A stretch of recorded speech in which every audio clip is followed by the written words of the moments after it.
Okay, kids, Ham and Cheese back here again with you today. And for today's project, this is going to be a real simple, cheap and easy ground plane antenna we're going to build. And this is designed for those of you who maybe just got that first 2 meter station, just got that tech license, maybe you're getting your first radio for Christmas here in a few days. This is for you, all right?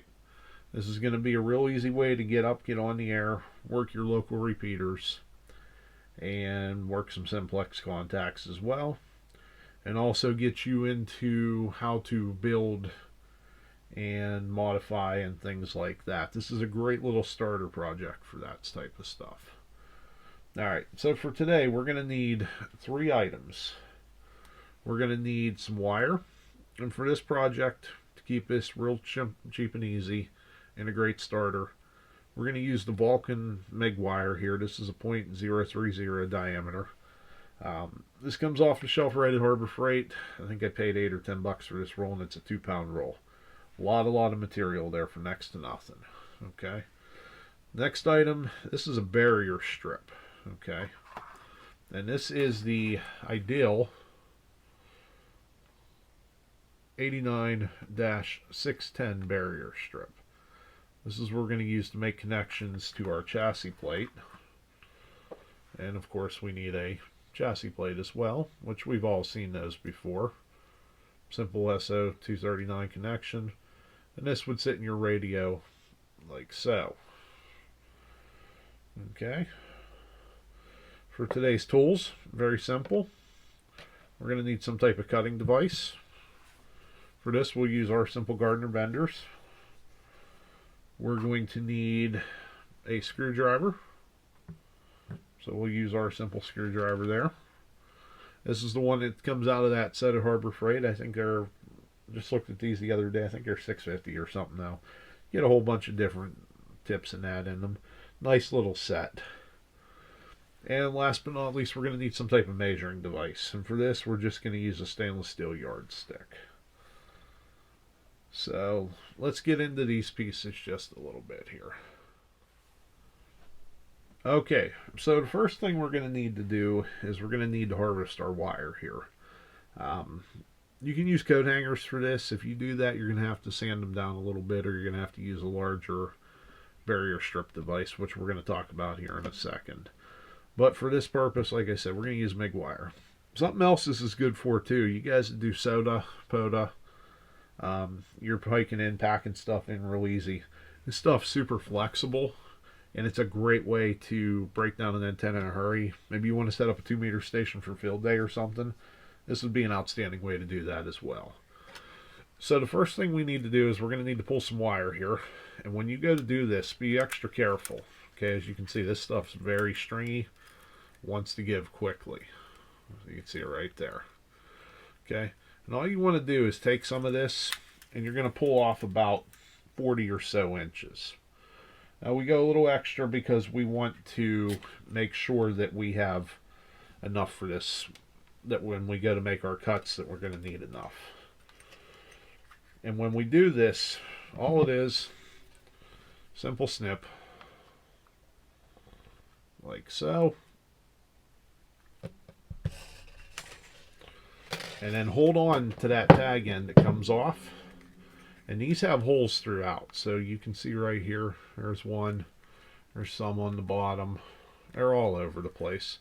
Find one of those holes and tuck that wire back into it. This way it stays put. Doesn't go where you don't want it to go. Okay. Tuck that away. Now, for that piece you have, it's going to coil up on you, and that's okay. It's going to come up in a nice round coil like so. You can see right there. Alright. All you need to do with that is take the 2 ends,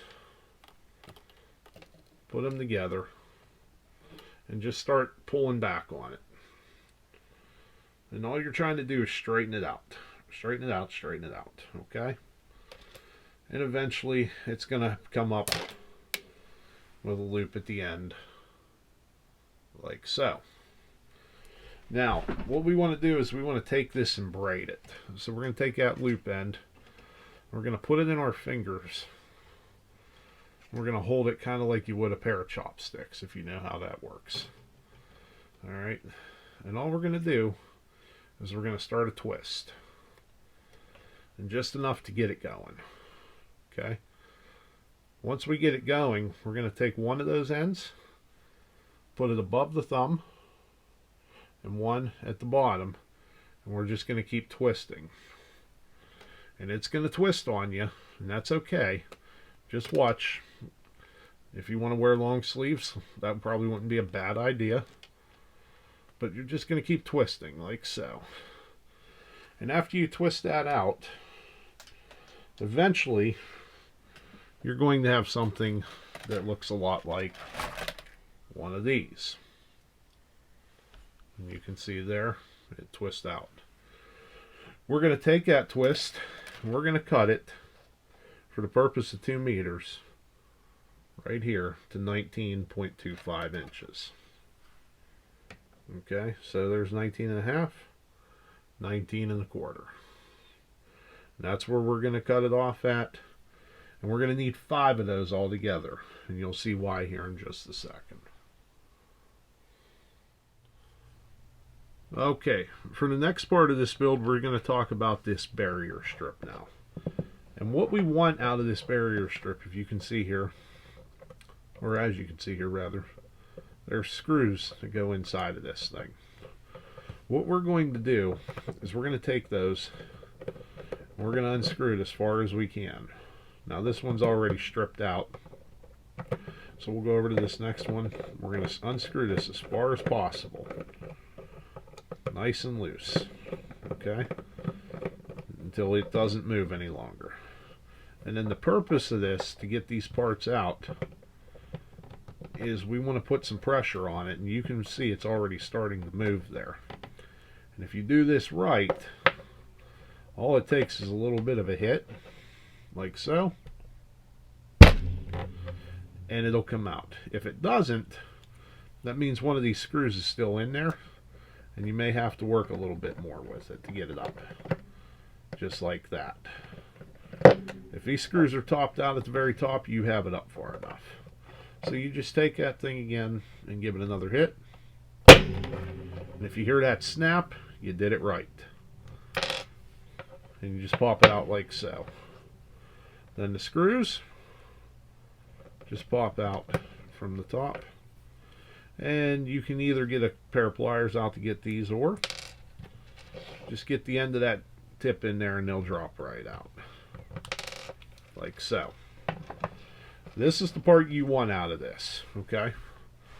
And this is the part we're going to use to make our build now. So you're going to have 2 parts to this. You're going to have the 2 screws, and you're going to have the metal insert. All we do to get this started is very simple. We're going to have the 2 holes on the ends, right here, right here. We're just going to hand start these. Nice and slow. Hand start them, just like so. Just enough to get them in there. Don't want anything crazy hard. Okay? Nice and slow. And it should set like that. Okay?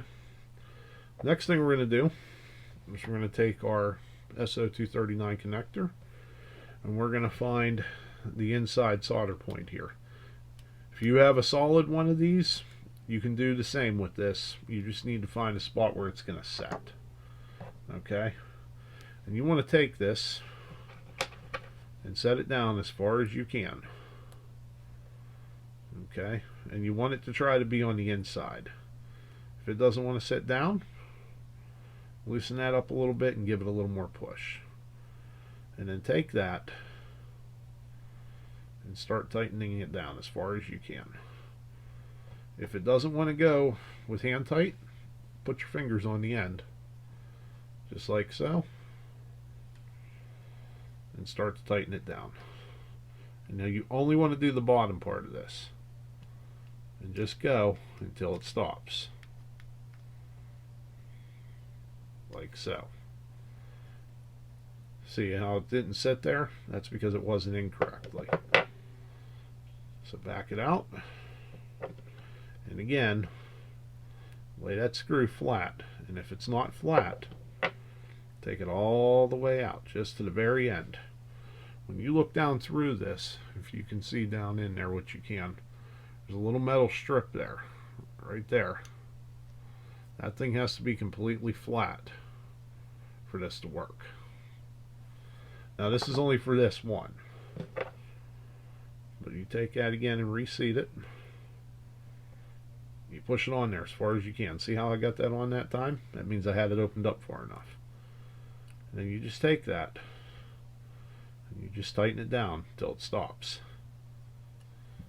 Once it stops, you want to give it about 1/8 more of a turn.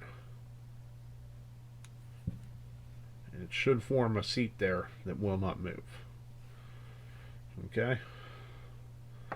Now you'll continue to do that 4 more times. It'll be here, here, here, and here will each have one. And when it's completed, it'll look something like this one here. And you can see you want to angle these out in each direction. Okay, once you have your chassis plate assembled here, you're going to have your barrier strips, and they're going to be tightened all the way down. As you can see right here, like so, so on and so forth. And you want each of these to offset in a different direction. So you'll have one here, here, here, and here. And all you're going to do then with these is you're going to take those MIG wires that you created a short time ago. You're going to get the end nice and flush. And you can see there's the other end there for the loop.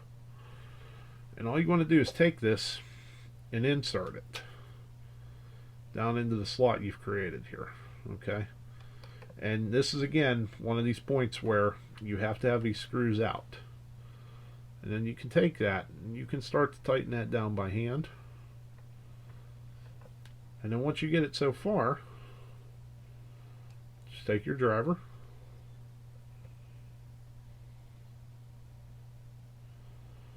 and again tighten, and then stop, and then about 1/8 more. And this is going to create a bond that's not going to slip out, like so. And you'll continue this around each one of these for each of your ground plane radials, as this is your radiating element. Okay kids, so here's the completed build put together. And you can see how it comes together. And we just take that and we bend those down at a 45-degree angle. Here you can get a good look at those braids as they go up, and it puts that nice loop in there like so. And from the top end, it looks something similar to that. Alright, let's take a look at it on the SWR, see what we come up with. Okay, so on the SWR here, you can see at 146,520, it's got about a 1.8 here in the shack. Now, if we move it around even just slightly, as you can see, that starts to drop. It's all because of interference. See how that goes all the way down to a 1.3 there? And you can see the curvature change dramatically. Okay, that's simply because of interference. When you put one of these up on the air, and you put it out in the open, even at 10 or so feet, and right now, just so you have it, that's up against the wall tilted at 3. See how much of a change that makes. Just even something so simple as that. Like I said, when you have this up in the air at about 10 feet or so, this thing's going to perform flawlessly for you. They're going to come in at right around a 1.1, 1.2 at max. Okay. Like I said, and you can see we're just moving it ever so slightly here. And we're just putting it into different directions, different angles. And it changes drastically. Okay kids, so this is what one looks like up in the air, and this one's about probably give or take 14 or 15 feet up. All this is, and you can see there, this one's the one made with coat hanger. We talked about it a little bit ago, using different materials. And then I wrapped the bottom of the cable to keep it tight for water sealant. And then I took the whole thing and wrapped it again using just simple electrical tape. And the chassis plate and the connections themselves are plasti dipped, and then the elements have been spray painted just to give it a little extra life. This is going to be our winter build. As you can see here in Ham and Cheese Land, it has snowed now, and so it's got to last us through the winter till we can get up there and fix our Diamond X30 to fit it. And all we did was, after the PVC, used a couple ratchet straps to mount it to the pole. It goes up like so, and even at an angle still works great.